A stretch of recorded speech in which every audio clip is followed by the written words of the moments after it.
Okay, this is our last presentation for the day, and then we move to panel discussion to talk about effectively engaging your customers through blog marketing. We have Abe Olandres.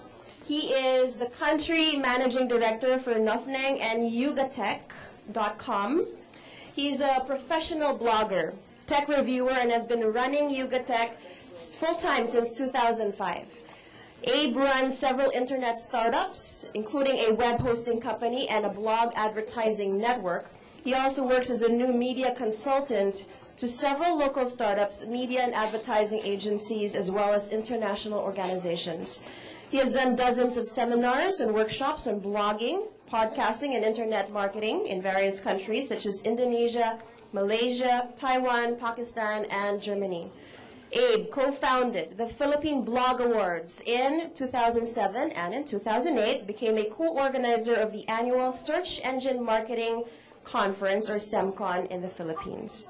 He contributes to a couple of local and international publications, and prior to becoming a full-time internet entrepreneur, Abe used to work for Headstrong Philippines and Microsoft Business Solutions. He's a graduate of the Ateneo de Manila with a bachelor's degree in chemistry and computer engineering. Ladies and gentlemen, Abe Olandres. There you go. Thank you, and good afternoon, everyone. Actually, before I was asked to talk about blog marketing, I was still thinking from the perspective of me running the Yugatech as a full-time business. And actually, just this year, I hired my first guy to help me out with the reviews, and next month, I'm going to get another guy to also help me do coverage, both locally and internationally. But since this month, I also joined Nuffnang as the country manager. I'm also picking up from the perspective of an agency and from the perspective of the advertiser. So I'm coming from both as the publisher, as a blogger, and then from an agency. So I'm trying to tie the two things together, and I get a better understanding of how this really young industry is progressing here in the Philippines. So blog marketing is a fairly new term. I remember the first time bloggers have engaged conversations with companies was way back in 2006. I think it was Globe Telecom who sat us down and then had karaoke in Greenbelt 3. This is the first time I've seen big corporations approach bloggers and engage them in a conversation. The issue before was basically focused on the blog post. Companies would approach bloggers and said, hey, you wrote about us, the messaging wasn't really fit, or something like, hey, you wrote a scathing post about our product, can you revisit the idea, can you revisit the product or the service, and write about it again. And the other one is actually, people are really very obsessed about eyeballs. How many visitors you get, how many daily readers you get, how many subscribers. That kind of approach used to be really short-sighted. It's like a band-aid approach to blog marketing because one, it's one-off. You only approach a blogger because you have a problem or you have a product to pitch to a specific blogger that you target. So the issue here is there's really no blogger relationship. If there's only a problem or if there's something to pitch, you just approach the blogger one-off. Two, there's no reader engagement. You let the blogger deliver the message that you want them to deliver. So this kind of approach is really not very sustainable because if there's only an issue, that's when you approach the blogger. And then there's really no conversion or ROI to speak of because this is like, again, band-aid approach. And then something unimaginable happened. Everybody can be a blogger. Facebook happened. Twitter exploded. So the distinction between small blogs and big blogs are actually diluted. It's just blogs and the rest of social media. So if you hear the comment of Senator Soto, blogger lang yan. A small blog can explode to something bigger, not because it's an ecosystem in itself and it has the readers, but because there's the help of Facebook and there's the help of Twitter. So there's no distinction now between this is a big blogger, we should watch out for him, or this is a small blogger, we can ignore him. But, of course, you also need some sort of a targeting. One, demographics. Is the blog really the person or the publication, I would call it publication, that you want to target because of demographics? And I notice a lot of companies would actually just prefer the really popular ones, whether or not the product or the service fits. And then the type of messaging. A lot of companies would approach the lifestyle, because in the Philippines, lifestyle bloggers are still the most, the population of lifestyle bloggers are still like 9:1 in terms of niche. And then there's the engagement. We've noticed that a lot of companies have now taken bloggers to a whole new level, taken them to ambassadorships, getting them as endorsers. And the last one, which is really hard to do right now because of the number of bloggers in the Philippines. In Nuffnang, I've taken the task to look at the number of bloggers in the network, and it's ranging somewhere around the 28,000.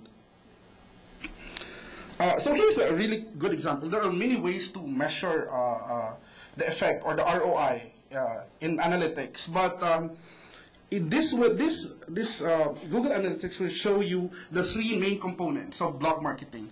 One is direct. So if you look at the spike here, I did a review for a gadget back in April 22, 2011. So the direct visitors amounts to around 4,000 readers. And that's the direct engagement between the blogger and his or her readers. And then you'll see a small long tail here from April to around October. That's search. That's why on the other side on the other theater, they're talking about search, because it's really important that you have search as part of your blog marketing. And then can reach 272,000 views in its lifetime. And it's just 16 months. The average, I forgot to put it here. The average, in Yucatec, the average views for a review would go between 10,000 to 25,000 in a year. So 272 is really, really huge compared to the others. Again, the problem with bloggers is that it's not just one word. It's actually a multitude of personalities, a multitude of behaviors, a multitude of perception towards marketing. So the barrier here is that bloggers have varying opinions about what blog marketing is and how it affects their personal blog. For one blogger, it would be easy to talk with. For the other, there would be some editorial policies to consider. So, I gathered and asked a couple of fellow bloggers how they look at blog marketing and how they perceive companies that approach them for efforts. One would be display. So this is where blogger earns a lot of money. Events or news coverage. This is mostly in the tech industry. PR. Sponsored posts or tweets. Reader surveys. We also have like product sampling. A lot of companies from tech to FCMG are sending out samples to bloggers. Hosted contest. This is one way for you to somehow brighten up the perception of a specific product or service. Allow the blogger to talk about you without you really selling hard the specific product or the specific service. Giveaways, and sometimes ambassadorships. So, depending on what type of bloggers, I've drawn a heat map of how bloggers perceived blog marketing or commercial approach to blogging. A really small amount of bloggers would say totally no ads, not even Google AdSense. Totally no influence over, commercial influence over their blog. And a huge chunk of the bloggers would say, I'm okay with any type of advertising. Could be sponsored posts, could be display ads, it could be covering events, could be sampling, product sampling. Others would be very selective. Some would say, I'm okay with display type of banner advertising, but please don't touch my content. Please don't touch my blog. The other one is, you really have to understand the individuality of each blogger. Sometimes, if they like you, they'll do it for free. Sometimes, if they don't, even if you show them a lot of freebies, they won't write about you. And it's fair game, right? There are instances where a product would come up to a blogger or a food blogger and said, can you use this type of butter? But the blogger is actually cooking healthy food. So it's not really a fit. So you don't need to push. You don't have to push. Things that you need to consider. Research before you act. A lot of companies would just throw out popular names without really even thinking if that blogger likes their product or services, or if that blogger has the same demographics. It's just that, hey, this person is popular. We should get this for product sampling or for attending our events. Set expectations, but sometimes you also need to allow limitations. Limitations include the fact that a lot of bloggers actually have their own day job, have a lot of conflicts of interest as well.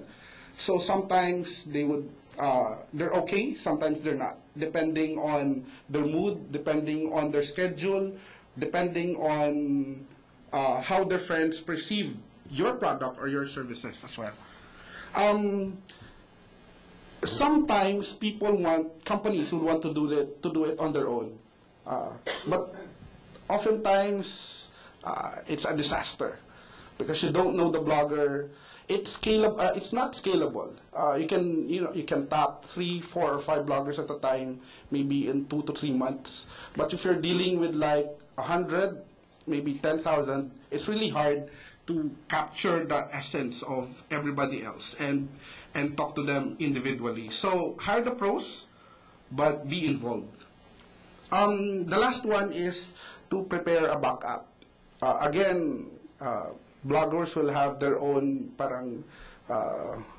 good days and bad days.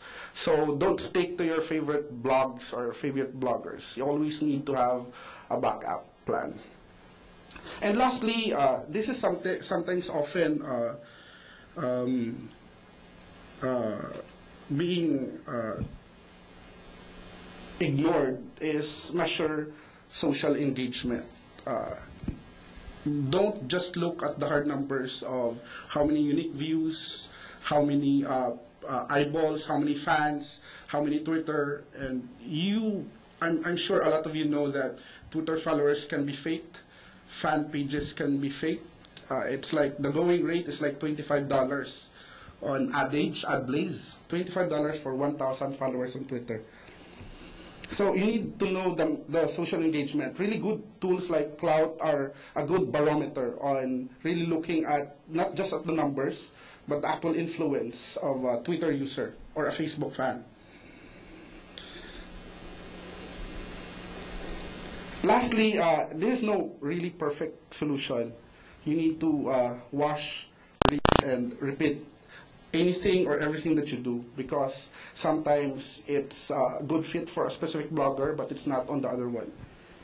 And there's no one solid formula to follow when you want to engage bloggers. And I guess my panel for this afternoon will really show you the diversity of the bloggers in the Philippines. So basically, I want to cut this short and thank you for listening. We'll just include this in the panel, right? Yeah. Oh, so questions will be entertained during the panel. So I have like 4 people with me.